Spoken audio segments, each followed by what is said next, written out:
নমস্কার বন্ধুরা, welcome to Shampa's kitchen.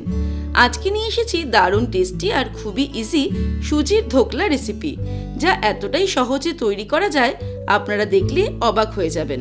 তাহলে চলুন চটপট শুরু করি। সবার প্রথমে একটা বোল নিয়ে নিয়েছি, এর মধ্যে নিয়ে নেব সুজি। আমি 1 কাপ পরিমাণে সুজি নিয়ে নিলাম। 200 গ্রাম সুজি নিয়েছি। আপনাদের কাছে মেজারমেন্ট কাপ না থাকলে যে কোনো বাটি বা গ্লাসে করে সুজিটাকে মেপে নিতে পারেন। এর মধ্যে দিয়ে দেব টক দই। 1 কাপ সুজির জন্য আমি 1 কাপ পরিমাণে টক দই দিয়ে দিলাম। 200 গ্রাম টক দই দিয়ে দিলাম। যে কাপে বা বাটিতে বা গ্লাসে সুজিটা মাপতে হবে, ঠিক একই কাপ বাটি বা গ্লাসে টক দইটাকেও মেপে নিতে হবে। দিয়ে দিচ্ছি 1/2 টিস্পুন পরিমাণে নুন, আপনারা স্বাদ অনুসারে দেবেন। 1 টিস্পুন চিনি দিয়ে দিলাম, এটাও স্বাদ অনুসারে দিতে হবে। 1/2 টিস্পুন লঙ্কার গুঁড়ো দিয়ে দিলাম, এটা আপনারা স্বাদ অনুসারে দেবেন। আবার চাইলে কাঁচা লঙ্কা বাটাও ব্যবহার করতে পারেন। দিয়ে দিচ্ছি 1 টিস্পুন আদা বাটা। এবারে সবকিছুকে ভালো করে আগে মিক্স করে নেব।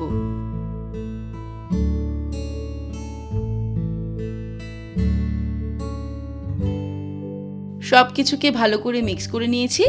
এবারে আমি একটা ঘন ব্যাটার তৈরি করব, তার জন্য অল্প অল্প করে জল অ্যাড করব।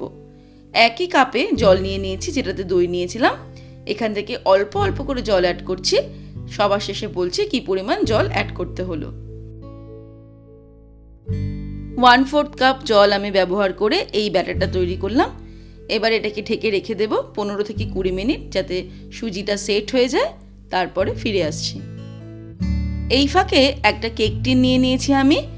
আপনারা চাইলে যে কোনো স্কোয়ার বা গোল টিফিন বক্সও নিতে পারেন। তার মধ্যে খুব ভালো করে রিফাইন্ড অয়েল ব্রাশ করে নিতে হবে। ভালো করে রিফাইন্ড অয়েলটা ব্রাশ করে নিয়ে চলে যাব পরের স্টেপে।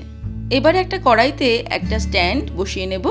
স্ট্যান্ড না থাকলে যে কোনো ছোট বাটি উল্টে বসিয়ে নেওয়া যেতে পারে। আর তার মধ্যে দিয়ে দিচ্ছি কিছুটা পরিমাণে জল, যাতে এই স্ট্যান্ডটা ডুবে থাকে। তারপরে ওভেনটাকে অন করে এটাকে গরম করতে শুরু করব। এদিকে ব্যাটারটা 20 মিনিট হয়ে গেছে। এর মধ্যে অ্যাড করে দেব রিফাইন্ড অয়েল 2 টিস্পুন। খুবই সামান্য তেল ব্যবহার করতে হবে। তারপরে ভালো করে একটু মিক্স করে নেব। দেখা যাচ্ছে সুজিটা কিন্তু বেশ খানিকটা জল অ্যাবজর্ব করে নিয়েছে। ব্যাটারটা আরও একটু বেশি ঘন লাগছে, তাই এর মধ্যে আরও কিছুটা পরিমাণে জল অ্যাড করব। ওই একই কাপ থেকে আবারও একটু একটু করে জল অ্যাড করব। এইবারে ব্যাটারটা ঠিক মনে হচ্ছে। আমি মোট 1/2 কাপ পরিমাণে জল ব্যবহার করলাম। আগে 1/4 কাপ জল ব্যবহার করেছিলাম, এখন আরও 1/4 কাপ জল দিয়ে দিলাম। ব্যাটারটা রেডি হয়ে গেলে এবারে এর মধ্যে অ্যাড করে দিচ্ছি 1 টিস্পুন বেকিং পাউডার। মিক্স করে নেব।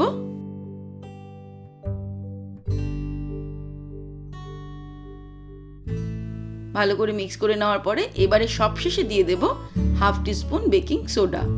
আপনারা চাইলে এই বেকিং পাউডার আর বেকিং সোডার পরিবর্তে ইনো ব্যবহার করতে পারেন। সেক্ষেত্রে 1 টিস্পুন ইনো ব্যবহার করতে হবে। সোডা অ্যাড করার পরেই সামান্য মিক্স করে নিয়ে সঙ্গে সঙ্গে এই ব্যাটারটা কেক টিনের মধ্যে ঢেলে দেব। আর ঢেলে দেওয়ার পর খুব বেশি ট্যাপ করার দরকার নেই, কারণ ভেতরে যত এয়ার বাবলস থাকবে তত ধোকলাটা ভালো রেডি হবে। সঙ্গে সঙ্গে আমরা এটা কড়াইতে বসিয়ে দেব। কড়াইয়ে জলটা ফুটতে শুরু করে দিয়েছে ইতিমধ্যেই। কড়াইতে দিয়ে ঢাকা দিয়ে মিডিয়াম ফ্লেমে এটাকে 30 মিনিটের জন্য বেক করব। 30 মিনিট পর ফিরে আসছি। 30 মিনিট হয়ে গেছে। আমি ওভেনটাকে অফ করে দেব। তারপর একটা ছুরি দিয়ে একটু চেক করে দেখে নিতে হবে ধোকলাটা সম্পূর্ণ বেক হয়েছে কিনা। ছুরিটা পরিষ্কার বেরিয়ে এসেছে, তার মানে বোঝা যাচ্ছে খুব ভালো মতো এটা বেক হয়ে গেছে। এবারে সামান্য ঠান্ডা হতে দিয়ে তারপরে ফিরে আসছি, এটাকে ডিমোল্ড করব। ধোকলাটা সামান্য ঠান্ডা হয়ে গেলে ছুরি দিয়ে সাইডটাকে প্রথমে আগে ছাড়িয়ে নিতে হবে মোল্ডের থেকে। তারপরে একটা প্লেট চাপা দিয়ে এটাকে উপর করে সামান্য টোকা দিয়ে বা ট্যাপ করলেই ধোকলাটা খুব সহজেই বেরিয়ে আসবে।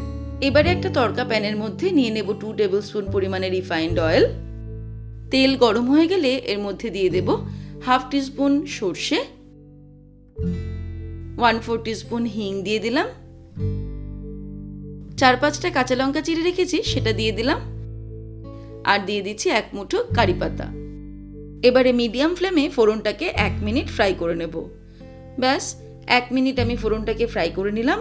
এবারে এই গরম গরম ফোড়নটাই ধোকলার ওপর দিয়ে স্প্রেড করে দিতে হবে।